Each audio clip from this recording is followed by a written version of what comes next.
अपना मन समर्पित कर देते हैं, आप में मन लगा देते हैं, वे उन देह गेहों में कभी नहीं फंसते जो जीव के विवेक, वैराग्य, धीर, धैर्य, क्षमा और शांति आदि गुणों का नाश करने वाले हैं। वे तो बस आप में ही रम जाते हैं।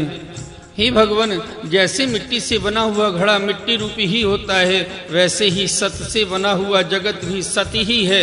यह बात युक्ति संगत नहीं है, क्योंकि कारण और कार्य का निर्देश ही उनके भेद का द्योतक है। यदि केवल भेद का निषेध करने के लिए ही ऐसा कहा जा रहा हो, तो पिता और पुत्र में दंड और घटनाश में कार्य कारण भाव होने पर भी वे एक दूसरे से भिन्न हैं। इस प्रकार कार्य कारण की एकता सर्वत्र एक सी नहीं देखी जाती। यदि कारण शब्द से निमित्त कारण न लेकर केवल उत्पादन कारण लिया जाए, जैसे कुंडल का सोना, तो भी कहीं कहीं कार्य की असत्यता प्रमाणित होती है। जैसे रस्सी में सांप, यहाँ उपादान कारण के सत्य होने पर भी उसका कार्य सर्प सर्वथा असत्य है। यदि यह कहा जाए कि प्रतीत होने वाले सर्प का उपादान कारण केवल रस्सी नहीं है, उसके साथ अविद्या का, ब्रह्म का मेल भी है, तो यह समझना चाहिए कि अविद्या और सत वस्तु के संयोग से ही इस जगत की उत्पत्ति हुई है। इसलिए जैसे रस्सी में प्रतीत होने वाला सर्प मिथ्या है, वैसे ही सत वस्तु में अविद्या के संयोग से प्रतीत होने वाला नाम रूपात्मक जगत भी मिथ्या है। यदि केवल व्यवहारिक सिद्धि के लिए ही जगत की सत्ता अभीष्ट हो, तो उसमें कोई आपत्ति नहीं, क्योंकि वह परमार्थिक सत्य न होकर केवल व्यवहारिक सत्य है। यह ब्रह्म व्यवहारिक जगत में माने हुए काल की दृष्टि से अनादि है, और अज्ञानी जन बिना विचारे किए पूर्व के भ्रम से प्रेरित होकर अंध परंपरा से इसे मानते चले आ रहे हैं। ऐसी स्थिति में कर्म फल को सत्य बतलाने वाली स्तुतियां केवल उन्हीं लोगों को भ्रम में डालती हैं जो कर्म में जड़ हो रहे हैं, और यह नहीं समझते कि इसका तात्पर्य कर्म फल की नित्यता बतलाने में नहीं, बल्कि उसकी प्रशंसा करके उसे कर्मों में लगाने में है। भगवान, वास्तविक बात तो यह है कि यह जगत उत्पत्ति के पहले नहीं था और प्रलय के बाद नहीं रहेगा। इससे यह सिद्ध होता है कि यह बीच में भी एक रस परमात्मा में मिथ्या ही प्रतीत हो रहा है। इसी से हम श्रुतियां इसी जगत का वर्णन ऐसी उपमा देकर करती हैं कि जैसे मिट्टी में गढ़ा, लोहे में शस्त्र और सोने में कुंडल आदि नाम मात्र हैं। वास्तव में मिट्टी, लोहा और सोना ही है। वैसे ही परमात्मा में वर्णित जगत नाम मात्र है, सर्वथा मिथ्या और मन की कल्पना है। इसे नासमझ मूर्ख ही सत्य मानते हैं। हे भगवान, जब जीव माया से मोहित होकर अविद्या को अपना लेता है, उस समय उसके स्वरूप भूत आनंद आदि गुण ढह जाते हैं। वह गुण जन्य वृत्तियों, इंद्रियों और देहों में फंस जाता है तथा उन्हीं को अपना आपा मानकर उनकी सेवा करने लगता है। अब उनकी जन्म मृत्यु में अपनी जन्म मृत्यु मानकर उनके चक्कर में पड़ जाता है। परंतु हे प्रभु, जैसे सांप अपने केंचुए से कोई संबंध नहीं रखता, उसे छोड़ देता है, वैसे ही आप माया अविद्या से कोई संबंध नहीं रखते, उसे सदा सर्वदा छोड़ रहते हैं।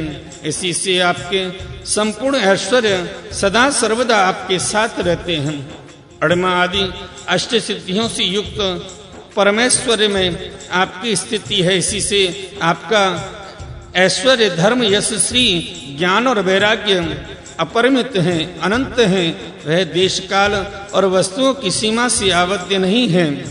हे भगवान, यदि मनुष्य योगी यति होकर भी अपनी हृदय की विषय वासनाओं को उखाड़ नहीं फेंकते, तो उन असाधकों के लिए आप हृदय में रहने पर भी वैसे ही दुर्लभ हैं जैसे कोई अपने गले में मणि पहने हुए हो, परंतु उसकी याद न रहने पर उसे ढूंढता फिरे। इधर उधर जो साधक अपनी इंद्रियों को तृप्त करने में ही लगे रहते हैं, विषयों से विरक्त नहीं होते, उन्हें जीवन भर और जीवन के बाद भी दुख ही दुख भोगना पड़ता है, क्योंकि वे साधक नहीं, दम्भी हैं। एक तो अभी उन्हें मृत्यु से छुटकारा नहीं मिला है, लोगों को रिझाने, धन कमाने आदि के क्लेश उठाने पड़ रहे हैं, और दूसरे आपका स्वरूप न जानने के कारण अपने धर्म कर्म का उल्लंघन करने से परलोक में नरक आदि प्राप्त होने का भय भी बना रहता है। हे भगवान, आपके वास्तविक स्वरूप को जानने वाला पुरुष आपके दिए हुए पुण्य और पाप कर्मों के फल, सुख एवं दुखों को नहीं जानता, नहीं भोगता। वह भोग्य और भोक्तापन के भाव से ऊपर उठ जाता है।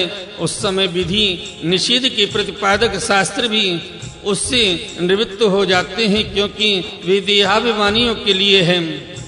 उनकी ओर तो उसका ध्यान ही नहीं जाता। जिसे आपके स्वरूप का ज्ञान नहीं हुआ है, वह भी यदि प्रतिदिन आपके प्रत्येक युग में की हुई लीलाओं गुणों का गान सुन सुनकर उनके द्वारा आपको अपने हृदय में बैठा लेता है, तो अनंत अचिंत्य दिव्य गुण गणों की निवास स्थान प्रभु आपका वह प्रेमी भक्त भी पाप पुण्यों के फल, सुख दुखों और विधि निषेधों से अतीत हो जाता है, क्योंकि आप ही उनकी मोक्ष स्वरूप गति है। परंतु इन ज्ञानी और प्रेमियों को छोड़कर और सभी शास्त्र बंधन में हैं, तथा वे उसका उल्लंघन करने पर दुर्गति को प्राप्त होते हैं। हे भगवान, स्वर्गादि लोकों के अधिपति इंद्र ब्रह्मा प्रकृति भी आपकी था आपका पार ना पा सके।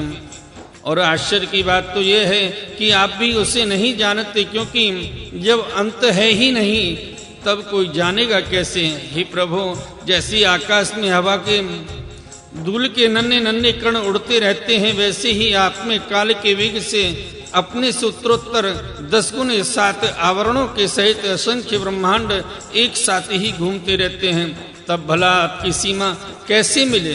हम श्रुतियां भी आपके स्वरूप का साक्षात वर्णन नहीं कर सकती। आपके अतिरिक्त वस्तुओं का निषेध करते करते अंत में अपना भी निषेध कर देती हैं। आप में ही अपनी सत्ता खोकर सफल हो जाती हैं। यही भगवान नारायण ने कहा, देवऋषि, इस प्रकार सनकादि ऋषियों ने आत्मा और ब्रह्म की एकता बतलाने वाला उपदेश सुनकर आत्म स्वरूप को जानना और नित्य सिद्ध होने पर भी इस उपदेश से कृत्य से होकर उन लोगों ने सनंदन की पूजा की। हे नारद, सनकादि ऋषि सृष्टि के आरंभ में उत्पन्न हुए थे, अतएव वे सबके पूर्वज हैं। उन आकाशगामी महात्माओं ने इस प्रकार समस्त वेद पुराण उपनिषदों का रस निचोड़ लिया है। यह सबका सार सर्वस्व है। हे देवऋषि, तुम भी उन्हीं के समान ब्रह्मा के मानस पुत्र हो, उनकी ज्ञान संपत्ति के उत्तराधिकारी हो। तुम भी श्रद्धा के साथ इस ब्रह्मात्म विद्या को धारण करो और स्वच्छंद भाव से पृथ्वी में विचरण करो। यह विद्या मनुष्यों की समस्त वासनाओं को भस्म कर देने वाली है। श्री सुखदेव जी कहते हैं, परीक्षित, देवऋषि नारद बड़े संयमी, ज्ञानी, पूर्ण काम और नैष्ठिक ब्रह्मचारी हैं। वे जो कुछ सुनते हैं उन्हें उसकी धारणा हो जाती है। भगवान नारायण ने उन्हें जब इसी प्रकार उपदेश किया, तब उन्होंने बड़ी श्रद्धा से उसे ग्रहण किया और उनसे यह कहा। देवऋषि नारद जी ने कहा, भगवान, आप सच्चिदानंद स्वरूप श्री कृष्ण हैं। आपकी कीर्ति परम पवित्र है। आप समस्त प्राणियों के परम कल्याण मोक्ष के लिए कमनीय कला अवतार धारण किया करते हैं। मैं आपको नमस्कार करता हूँ। हे परीक्षित, इस प्रकार महात्मा देवऋषि नारद आदि ऋषि भगवान नारायण को और उनके शिष्यों को नमस्कार करके स्वयं मेरे पिता श्री कृष्ण द्वैपायन के आश्रम पर गए। भगवान वेदव्यास ने उनका यथोचित सत्कार किया। वे आसन स्वीकार करके बैठ गए। इसके बाद देवऋषि नारद ने जो कुछ भगवान नारायण के मुंह से सुना था, वह सब कुछ मेरे पिताजी को सुना दिया। राजन, इस प्रकार मैंने तुम्हें बतलाया कि मन वाणी से अगोचर और समस्त प्राकृत गुणों से रहित परम ब्रह्म परमात्मा का वर्णन श्रुतियां किस प्रकार करती हैं और उसमें मन का कैसे प्रवेश होता है। यही तो तुम्हारा प्रश्न था। हे परीक्षित, भगवान की इस विश्व का संकल्प करते हैं तथा उसके आदि मध्य और अंत में स्थित रहते हैं। वे प्रकृति और जीव दोनों के स्वामी हैं। उन्होंने ही इसकी सृष्टि करके जीव के साथ इसमें प्रवेश किया है और शरीरों का निर्माण करके वे ही उनका नियंत्रण करते हैं। जैसे गाढ़ निद्रा सुषुप्ति में मग्न पुरुष अपने शरीर का अनुसंधान छोड़ देता है, वैसे ही भगवान को पाकर यह जीव माया से मुक्त हो जाता है। भगवान ऐसे विशुद्ध केवल चिन्ह मात्र तत्व हैं कि उनमें जगत के कारण माया अथवा प्रकृति का रत्ती भर भी अस्तित्व नहीं है। वे ही वास्तव में अभय स्थान हैं। उनका चिंतन निरंतर करते रहना चाहिए। बोले श्रीमद्भागवत महापुराण की जय। आइए भक्त वृंदो, श्रीमद्भागवत महापुराण के 10वें स्कंद में 88वां अध्याय शिव जी का संकट मोचन का प्रसंग श्रवण करते हैं।